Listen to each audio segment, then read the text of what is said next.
So now in the second segment of the video on the topic of down payments, we're going to talk about government programs which you can take advantage of to help build your down payment. And also, if you haven't seen the first segment of this video, you can do so by clicking on the top right or top left corner of the screen. And now let's go ahead and talk about government programs for first-time home buyers. So here are the type of programs on the screen which I'm going to talk about today. And first is FHSA, also called First Home Savings Account. In my opinion, this is the game changer, and I'll be primarily talking about this today in detail in this video. But before that, I'm going to quickly talk about RRSP and TFSA.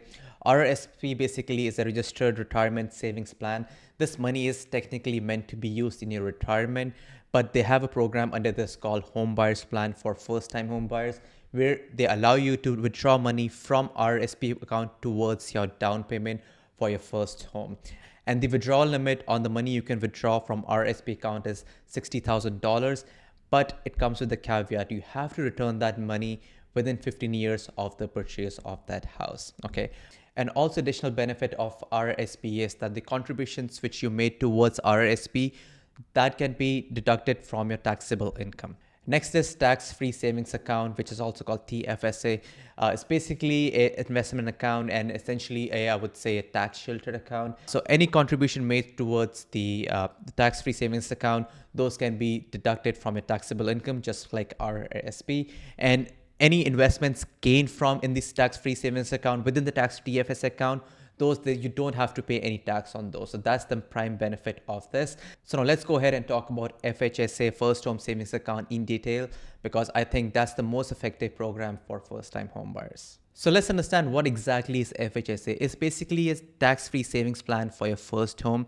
And the core advantage is that it comes with tax benefits. So any contribution made towards FHSA, you can deduct those from your taxable income. Let me run an example for you. For example, in the year of 2024, you made $60,000, and assuming you fall in a tax bracket of 25%, the tax payable in that year would be $15,000. But if you decide to open an FHSA account and you make some contribution, so the contribution limit is $8,000 a year. I'm going to talk about that in a couple of minutes in detail. So let's say in the year of 2024, you put down, you contributed $8,000 towards FHSA, then your taxable income reduces to $52,000.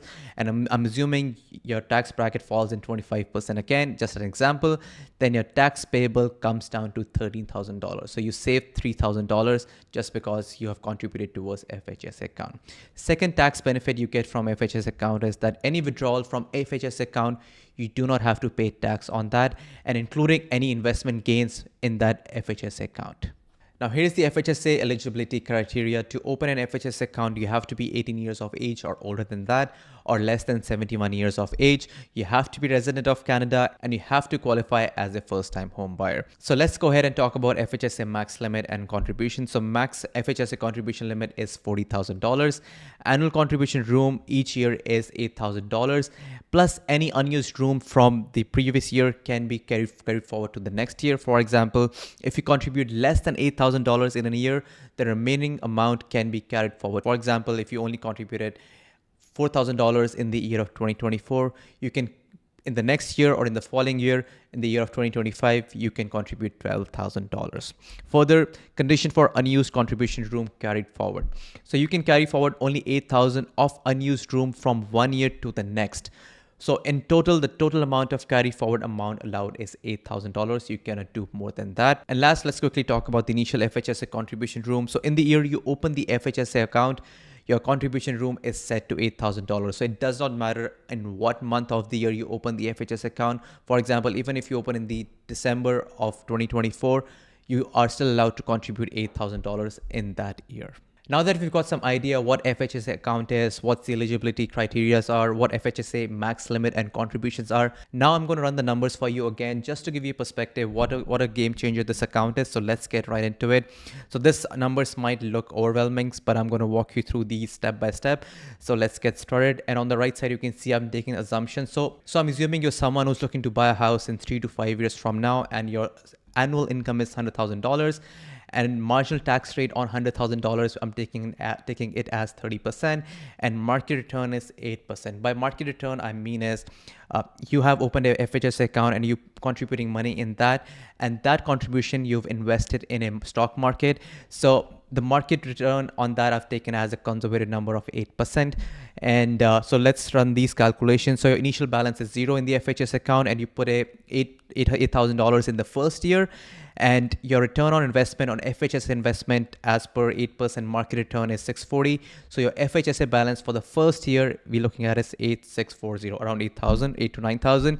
And if you keep contributing over the 5 years, your total balance comes out to $40,000, and you've invested those contributions over the 5 years. So your return on FHSA investment over the 5 years are going to be $14,000. So the combination of contributions, that is $40,000, and returns on FHSA investments, these two, if you combine those, you don't have to pay any tax on these, number one, and your total contribution or the total FHSA balance comes out to be $54,000.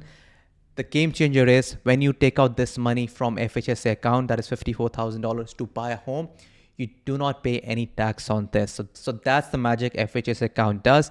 And further, any contribution you make towards FHS account, you can use those as tax deductible from your net salary. For example, your annual salary is $100,000, and as we discussed, your marginal tax rate is 30%. So you can deduct $8,000 from the $100,000, so you pay tax on $92,000. So you basically save about $2,400 a year if your contribution is $8,000 on the salary of $100,000. So that's a pretty good benefit on the tax side of things. So overall, in my opinion, this is a pretty solid program because you don't pay taxes when you contribute money towards FHS account, and you don't pay any taxes when you take out money from this account to buy a home.